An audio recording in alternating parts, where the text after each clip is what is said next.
کشمیریوں کے ساتھ بجائے ان کے ساتھ ہم بات کریں، ان کی جدوجہد کو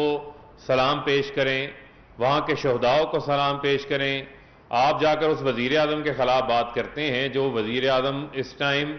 کشمیریوں کے اس کاز کو پوری دنیا کے اندر جو ہے وہ زندہ رکھے رکھا ہے، جنہوں نے اس کو نمایاں کیا ہوا ہے۔ اور آج کشمیریوں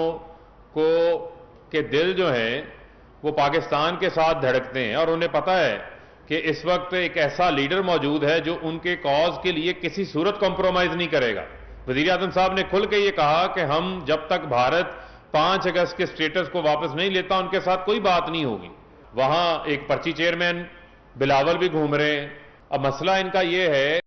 کہ کیا آپ کشمیر میں بھی کرپشن پہنچانا چاہتے ہیں؟ تو کشمیریوں کو میں ہوشیار کرنا چاہتا ہوں، آزاد کشمیر کے لوگوں کو، کہ یہ جو بہروپیے ہیں یہ انتخابات کے اندر جو ہے آپ کے سامنے آئے ہیں، لیکن حقیقت میں